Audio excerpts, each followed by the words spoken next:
What if the thing you fear most is the very thing God intends to use to change the world? Imagine discovering a disease so feared that it could erase your future in a single word. No marriage, no ministry, no freedom, only isolation, silence, and slow decay. Now imagine choosing deliberately to walk toward that fate instead of running from it. In the year 1890, a quiet American missionary named Mary Reed pressed a pin into her own finger and felt nothing. In that moment, she knew her life, as she understood it, was over. But what she could not yet see was that heaven was just beginning to write her real story. This is not a tale of comfort. It is not a story of safety. It is the story of a woman who carried a death sentence across the ocean, climbed into the Himalayas, and chose to live and die among the untouchables of the earth. And somehow, impossibly, her greatest weakness became a light that burned for 50 years. Stay with me, because before this story ends, it will ask you a dangerous question, one that may change how you see your fear, your pain, and your calling forever. The room was sterile, cold, and smelled faintly of carbolic acid and dread. It was Cincinnati, Ohio, in the year 1890, and Mary Reed sat alone in a doctor's examination room, her heart hammering against her ribs like a trapped bird. She held her right hand in her left, staring at the tip of her index finger. It was a small thing, a tingling sensation, a pale spot. To anyone else, it was nothing, a callus, a bruise, a trick of the light. But Mary had been to India. She had walked the dusty roads of Kanpur. She had seen the shadowed faces of the outcasts huddled by the city gates. She knew what that spot meant. She took a pin from her dress, her breath hitched in her throat, a silent prayer caught between terror and desperation. She pressed the sharp point into the pale skin of her finger. She pushed harder. No pain, only a dull, wooden pressure. She pushed until a bead of blood surfaced, dark and crimson, but the nerve endings remained silent. The silence of that nerve screamed louder than any pain she had ever known. It was the mark of the unclean, the ancient curse, leprosy. At that moment, the walls of the doctor's office seemed to close in, suffocating her. She was a missionary on furlough, recovering from exhaustion, preparing to return to the field. She was supposed to be healing, gaining strength to teach the women in the Zananas. But now, she carried a death sentence in her blood. 1,000 questions flooded her mind. How? When? Why? But beneath the panic, a terrifying realization took root. If she told anyone, her doctors, her mission board, her beloved mother, they would lock her away. She would be quarantined, pitied, stopped. She stood up, her knees trembling, and wiped the blood from her finger. She looked in the mirror, seeing not just a woman of 35, but a ghost. She made a decision right then that defied all medical logic and human instinct. She would tell no one, not a soul. She would carry this secret across the ocean, back to the land that had claimed her health, and she would die serving the Lord, even if she had to rot away to do it. But she had no idea that the very secret she tried to bury would become the beacon that would light the Himalayas for 50 years. This was not how her story was supposed to end. In her mind, it was barely beginning. To understand the weight of this terrifying secret, we must look back to the green fields of Ohio, where a young girl first felt the tug of a world she had never seen. Mary Reed was born in the year 1854, in the quiet town of Lowell, Ohio. There was nothing particularly dramatic about her upbringing. She was a farmer's daughter, hardworking, pious, surrounded by the comfortable rhythms of rural American life. She was a teacher, capable and intelligent, a woman who could have easily settled into a life of domestic comfort and local service. But God often whispers in the whirlwind, and for Mary, the whirlwind came in the form of a persistent, nagging call to the foreign field. It wasn't a thunderclap, but a steady erosion of her own ambitions. She fought it at first. Who wouldn't? To leave the security of home for the heat and disease of the Orient was a kind of madness. Yet, the voice of the Spirit was relentless. "Go ye into all the world," the scripture commanded, and Mary, with a trembling yes, finally surrendered. She arrived in India in the year 1884, appointed by the Women's Foreign Missionary Society of the Methodist Episcopal Church. Her destination was Kanpur, a city teeming with life, noise, and spiritual hunger. For 4 years, she poured herself out. She visited the Zananas, the secluded quarters of Indian women, bringing light into places of deep cultural darkness. She learned the language, she loved the people, and she worked herself to the bone. The heat of the plains was unforgiving. Her constitution, unaccustomed to the tropical rigors, began to crack. It wasn't leprosy then, it was just plain exhaustion. Fevers racked her body, weakness seeped into her bones. By the year 1890, she was a shadow of herself, forced to return to America on furlough to recover. She left India with tears in her eyes, promising she would return. She had no idea that when she did return, she would be walking into a fire that would consume her flesh but refine her soul into gold. Back in Cincinnati, the days turned into weeks of agonizing silence. The spot on her finger grew, the tingling spread. Other symptoms appeared, the telltale aches, the strange fatigue that felt like poison in her veins. She consulted medical books in secret, reading the descriptions of Mycobacterium leprae with a morbid fascination. Every symptom matched. The diagnosis was undeniable. The temptation to despair was overwhelming. Why would God allow this? She was his servant. She had given up marriage, home, and comfort to serve him. Was this her reward? To be an outcast? To be unclean? The nights were the hardest. She would lie awake, staring at the ceiling, imagining the horror of the progression, the loss of fingers, the collapse of her nose, the blindness. The enemy whispered that she was cursed, that God had abandoned her. For I know the thoughts that I think toward you, saith the Lord, thoughts of peace, and not of evil, to give you an expected end. The verse from Jeremiah hung in the air, a lifeline in the storm. Mary grabbed hold of it. She realized that if she had leprosy, it was not an accident. It was an assignment. But the hardest part was yet to come. Saying goodbye to her family without telling them why she might never see them again. The morning of her departure was shrouded in a heavy mist. She hugged her mother, holding her a little longer, a little tighter than usual. Her mother sensed a deep sorrow in Mary, a heaviness that went beyond the usual grief of parting, but she could not name it. Mary smiled through her tears, her secret burning a hole in her heart.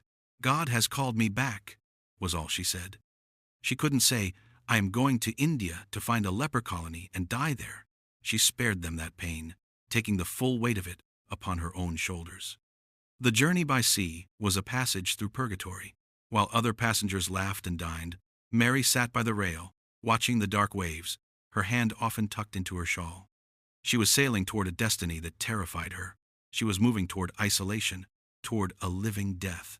Yet, as the miles stretched out, a strange peace began to settle over her. She was no longer Mary Reed, the teacher. She was Mary Reed, the leper. And if she was a leper, then her place was with the lepers. She remembered a visit she had made years ago, almost as an afterthought, to a small leper asylum in the Himalayas called Chandag. It was a desolate place, high in the mountains, where the suffering waited for death in squalor. The memory of those faces, disfigured, hopeless, forgotten, suddenly blazed in her mind. That was it. That was where God was sending her. He hadn't given her leprosy to kill her. He had given it to her so she could love those whom no one else would touch. But she still had to face the mission board in Bombay. When she arrived in India, she bypassed her old station in Kanpur. She traveled straight to Pithoragarh, in the foothills of the Himalayas, where her friend and fellow missionary, Miss Budden, was stationed. The reunion was bittersweet. Miss Budden saw the fatigue in Mary's eyes, the strange distance in her manner. One evening, as the sun dipped behind the snow-capped peaks, casting long purple shadows across the veranda, Mary could hold it in no longer. She turned to her friend, her voice steady but quiet. I must tell you something, she said. I have not come back to teach in the school. I have come for the lepers. Miss Budden looked confused. The lepers? But Mary, that is grim work. You are not strong enough. Mary slowly unbuttoned the cuff of her sleeve. She held out her hand. I have not been called to the lepers merely by sympathy, Mary whispered, the truth finally breaking free. I have been called by fellowship. I am one of them. The silence that followed was louder than the mountain wind. Miss Budden stared at the hand, then at Mary's face. There was no recoil, only a dawn of horrific understanding, followed immediately by a flood of compassion. Tears streamed down both their faces. In that moment, the wall of secrecy crumbled, and Mary was no longer alone. But the reality of her condition meant she could not stay in the mission house. She had to go up the mountain. She had to go to Chandag. The ascent to Chandag Heights was symbolic of her entire life. It was a climb away from the world of the healthy, away from society, up into the clouds. The asylum was located on a ridge over 6,000 feet above sea level, surrounded by thick pine forests and overlooking a valley of breathtaking beauty. But the beauty masked a terrible reality. The asylum consisted of a few mud huts, dilapidated and filthy. The inmates were in varying stages of decay, their bodies testament to the cruelty of the disease. When Mary arrived, she didn't come as a supervisor looking down from a balcony. She walked into their midst. She looked into their eyes, not with pity, but with recognition. When she spoke to them in their local dialect, telling them that she had come to live with them, to die with them, they were bewildered. Why would a sahib, a white woman, do this? Then came the moment that changed everything for the residents of Chandag. Mary gathered them together, the men on one side, the women on the other. She stood before them, a small figure against the backdrop of the eternal snows. "My brothers and sisters," she said, her voice ringing clear in the thin mountain air. "I am not just your nurse. I am your sister in suffering." She did not show them her spots then, but they felt it. They felt the empathy that flows only from shared pain. And in that moment, hope, which had long ago abandoned Chandag, returned with a vengeance. Life at Chandag was a battle on two fronts. Physically, it was grueling. There were no modern amenities. Water had to be carried. The winters were brutal, with snow piling up against the doors of the huts. Mary, despite her diagnosis, threw herself into the work. She organized the repair of the huts. She improved the sanitation. She dressed wounds that would make a strong man faint, cleaning ulcers, wrapping stumps, soothing the fevered brows of the dying. But the spiritual battle was fiercer. The disease in her own body was a ticking clock. Every morning, she checked her skin. Was the patch larger? Was the numbness spreading?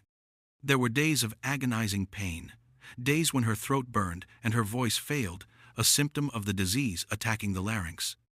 She wrestled with God in her small bungalow. "Lord, if I am to serve you, give me the strength to stand.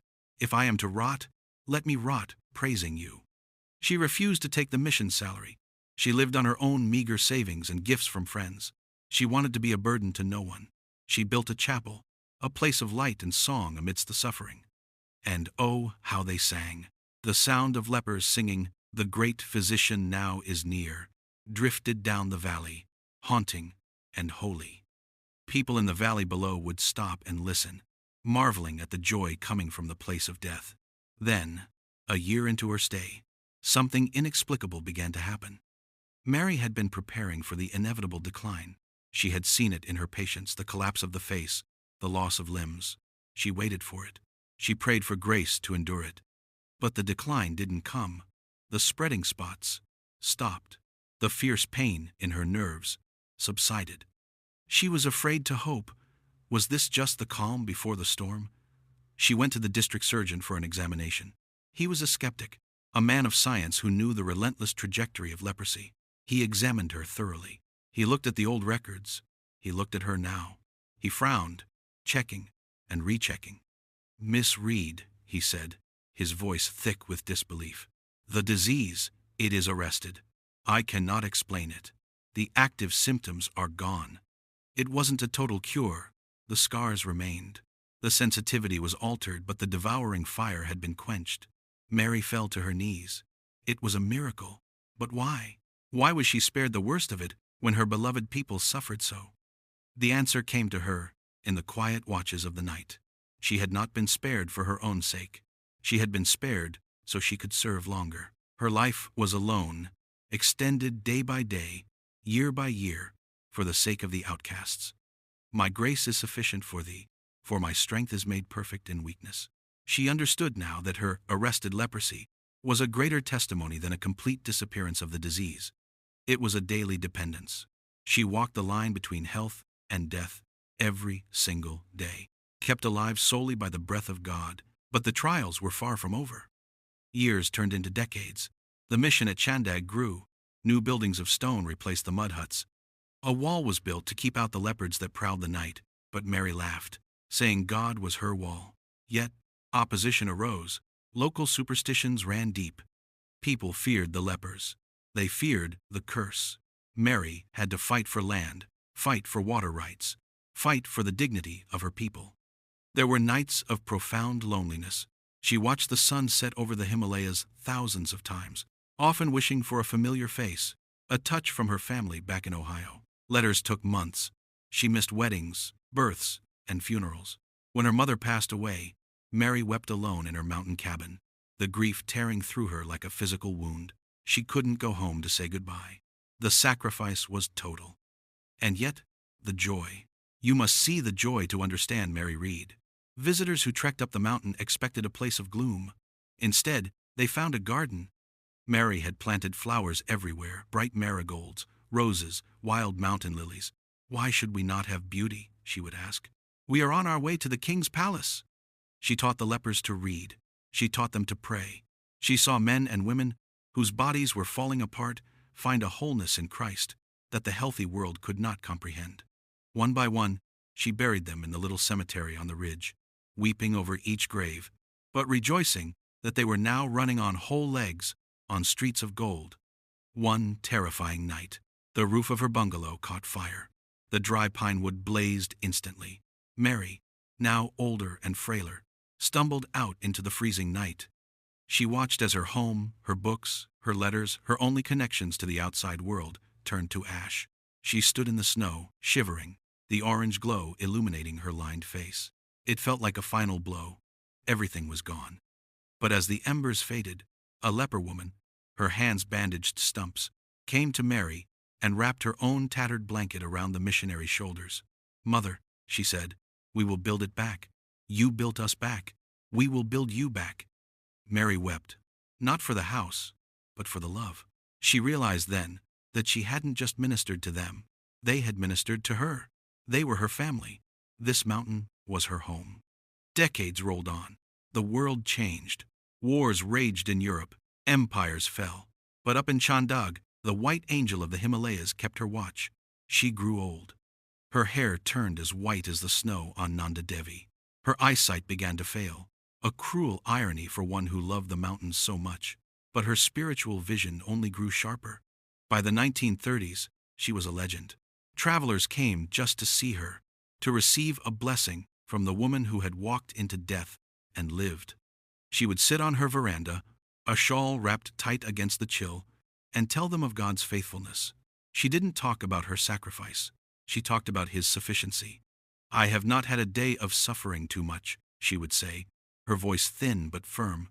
"It has all been love, all love."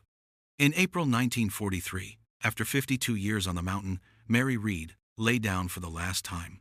She was 88 years old. Her body, once marked for destruction by a disease that usually kills in a decade, had served her for nearly 9 decades. The leprosy had never returned in its active form. It had bowed the knee to a higher authority. As she drifted from this world to the next, one can only imagine the scene. The heavy silence of the Himalayas, the weeping of the outcasts outside her window, and then the light. Not the harsh glare of the Indian sun, but a warm, golden light, and a hand, a whole, scarred hand, reaching out to take hers. She died as she had lived quietly, amidst her people. She was buried in the cemetery at Chandag, surrounded by the hundreds of children she had led to the Lord. Her tombstone bears a simple inscription, but her true monument is written in the eternal registry of souls. What are we to do with a life like Mary Reed's? It is easy to admire her from the safety of history, to call her a hero and move on, but Mary would reject that. She was not a superhero. She was a woman who was terrified, who faced a nightmare diagnosis, and who chose to trust God in the dark. Her life asks us a piercing question. What is your leprosy? What is the thing you fear most? What is the weakness, the scar, the limitation that you think disqualifies you from serving God? Mary Reed proves that your greatest trial can become your greatest pulpit. The very thing she thought would end her life became the tool God used to save thousands. We live in a world that worships comfort and flees from suffering. We hide our scars. We medicate our pain. But God is calling for a generation that will walk into the leper colonies of our day, the places of addiction, brokenness, and despair, and say, "I am here. I am with you, and there is hope." Don't let your fear dictate your destiny. Don't let your dead spots stop your mission. Look at your hands. They may be trembling, they may be weak, But if you place them in the Master's hand, they can move mountains. Go, find your shandog, and let the light of Christ shine through your broken clay. The world is waiting.